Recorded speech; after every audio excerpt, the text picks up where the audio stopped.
نحمدہ ونصلی علی رسولہ الکریم، اما بعد، اعوذ باللہ من الشیطان الرجیم، بسم اللہ الرحمن الرحیم، ان اللہ مع الصابرین، صدق اللہ العظیم۔ معزز سامعین اور میرے پیارے دوستو، اللہ پاک کا بڑا احسان اور اس بابرکت پاک ذات کی مہربانیاں، اس کے فضل، اس کی عنایتیں کہ ہمیں زندگی میں پھر ماہ سیام گزارنے کا موقع ملا، اور اللہ کی طرف سے یہ ایک اس کی رحمتوں کا ایک نزول ہماری طرف آیا، ہمارے اوپر ہوا، اور اس بابرکت مہینے میں زندگی کی کچھ قیمتی سانسیں لینے کی ہمیں اللہ کی طرف سے یہ عنایت میسر ہوئی۔ تو میرے دوستو، جتنی بھی خوبصورتیاں، جتنی بھی برکتیں اور جتنی بھی رحمتیں ہمیں میسر ہوتی ہیں، اگر ہم خاموشی سے وہ گزار دیں اور ان کو محسوس کریں، ہم محسوس ہی نہ کریں کہ ان کی خوبصورتی اور ان کا احساس کیا ہے، ان کی موجودگی کو صرف نام کی حد تک محسوس کریں، دیکھا دیکھی رسمی طریقے سے، عام طریقے سے جس طرح لوگ گزارتے ہیں، میں یہ محسوس کرتا ہوں تو پھر اس کی اصل روح کو ہم سے فائدہ نہیں پا سکتے۔ تو غالباً ایسا تو نہیں ہے کہ رمضان کریم کو ہم نے ایک مہینہ سمجھ لیا ہے جو سال میں ایک بار آتا ہے، اور ہم اس طرف متوجہ ہو جاتے ہیں کہ اب رمضان آ رہا ہے، ہم نے سحری کرنی ہے، افطار کرنی ہے، خاص طور پہ تلاوت کرنی ہے، اور بس پھر ہم اسی حد تک محدود ہو گئے۔ اس سے آگے ہم نے سوچا ہی نہیں کہ پیغام کیا لے کر آیا یہ مہینہ، کیا وجہ بنی کہ ہمارے 11 مہینے کی کارگزاری روٹین ایک طرف، اور اس ایک مہینے کو بالکل مختلف طریقے سے ہمارے لیے بھیجا گیا، خاص احکامات زندگی گزارنے کے لیے، طریقہ کار کو اپنانے کے لیے۔ میں یہ محسوس کرتا ہوں کہ مجھے اس چیز کی طرف بھی توجہ رکھنی چاہیے کہ رمضان کریم کی موجودگی کا مقصد صرف اس 30 دن تک نہیں ہے، بلکہ اس کا مقصد ہماری زندگی جب تک اللہ نے ہمیں دی،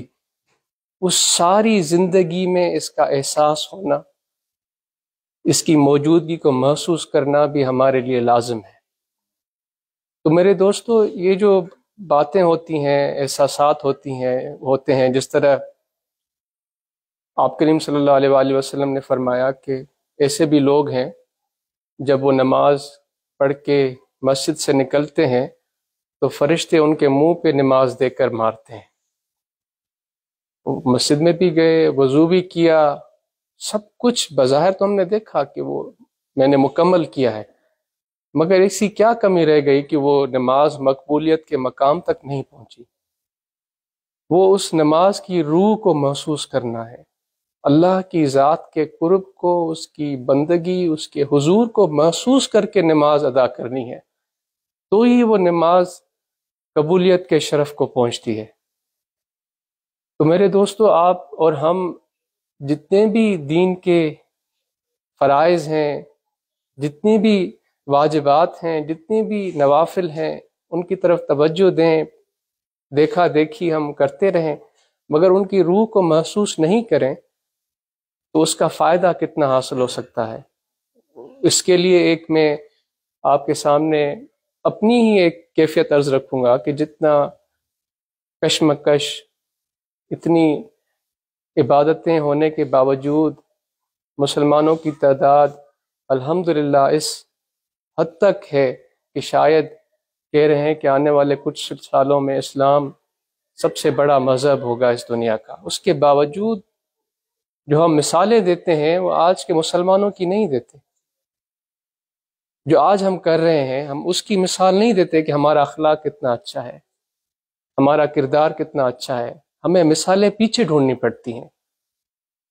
تو یہ کیوں ہمارے اندر یہ چیزیں نہیں رہیں، یہ احساس نہیں رہا؟ تو میرے دوستو، اس لیے ہمارے اندر یہ کمیاں ہوئی ہیں کہ ہم اللہ کے کامل اکمل بندوں کی صحبت سے دور ہوئے، ان کی موجودگی، ان کی تعلیمات، ان کے فرمودات، ان کے تو بتائے ہوئے طور طریقے جو اللہ تعالیٰ نے فرمایا یا ایھا الذین آمنوا اتقوا اللہ کونوا مع الصادقین، کہ اللہ سے ڈرو اور میرے سچے دوستوں کی صحبت اختیار کرو،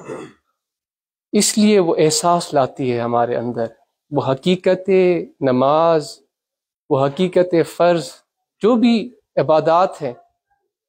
وہ اللہ کے پیارے اکمل بندے، اللہ کے ولی کی صحبت میں، جس طرح آج ہم بیٹھے ہیں ہمارے مرشد حضور قبلہ عالم محبوب سجن شاہد عمر برکاتہم عالیہ کی صحبت میں، ہم اس لیے بیٹھے ہیں کہ ہم اپنے دل میں اللہ کی محبت، اس کے قرب، اس کے پیار کو محسوس کر سکیں، صرف دیکھا دیکھی ایک اپنا حلیہ نہ بنا لیں جو عمومی رسمی طریقہ کار ہے، جو نظر آتا ہے کہ بڑا ہمیں اچھا لگتا ہے اگر میں حج کر کے آؤں تو مجھے لوگ حاجی حاجی کے نام سے بلائیں، میں عمرہ کر کے آیا 2 دن تک، ہفتے تک بڑی گہما گہمی رہی، لوگ مبارکیں دینے آئے، مگر میں نے عمرے سے حاصل کیا کیا، پایا کیا میں نے؟ طواف جب میں نے کیا کعبۃ اللہ کے گرد میں نے چکر لگائے، میں نے صفا مروہ پہ دوڑ لگائی، تو میں نے پایا کیا وہاں پہ؟ میں مقصد کیا لے کر گیا تھا؟ اب وہ آپ اور ہم خود ہی اس طرف سوچ سکتے ہیں، اور وہ اصل مقصد جس طرف جو اللہ کی ذات کو پسند ہے وہ ہمیں میسر کہاں سے ہوتا ہے؟ جس کے لیے اللہ تعالیٰ نے فرمایا میرے صادقین، میرے سچے دوستوں کی صحبت اختیار کرو،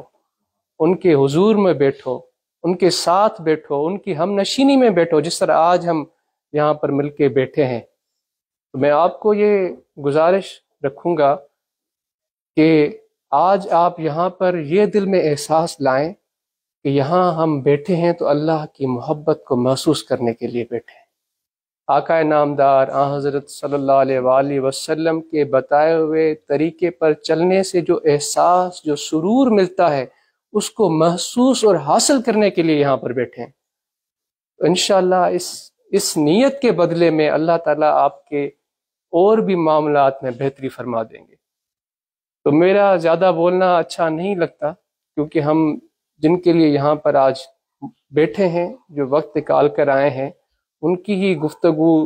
ان کے ہی فرمودات، ان کے ہی بیانات میں اللہ کی محبت، آقا نامدار حضرت صلی اللہ علیہ وآلہ وسلم کے فیوز و برکات،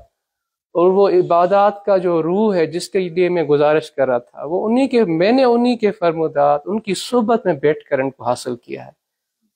تو میں آپ کو بھی یہ دعوت دوں گا کہ اپنے دلوں کو متوجہ کریں، اس طرف لے کے آئیں کہ یہاں پر ہم بیٹھیں گے اور ہم اپنے پیر و مرشد حضور قبلہ عالم کی گفتگو کو سنیں گے، اور نیت یہ رکھیں گے کہ ان کے الفاظات صرف الفاظ نہیں ہیں، مگر ان کے لفظ خدا کی محبت کی تاثیر لیے ہوئے ہیں، ان کی ہم نشینی، ان کی صحبت، یہ بعین سنت نبوی ہے۔ آپ کریم صلی اللہ علیہ وآلہ وسلم نے یہ طریقہ پسند فرمایا ہے، جہاں پر آپ اپنے صحابہ کے ساتھ بیٹھتے تھے اور اپنے کردار اور اخلاق اور رویوں سے ان کی تعلیم فرماتے تھے، ان کو آگاہی فرماتے تھے۔ تو یہاں پر جو ہم بیٹھے ہیں، مل کر بیٹھے ہیں اپنے شیخ کی صحبت میں، یہ سنت نبوی کی پیروی میں ہم بیٹھے ہیں۔ تو اللہ تبارک و تعالی ہم سب کا یہاں جمع ہونا قبول فرمائے۔ آپ سے یہی گزارش ہوگی کہ اپنے دلوں کو متوجہ کریں اور حضور قبلہ عالم کی فرمودات کو سنیں، اور اس سے جو آپ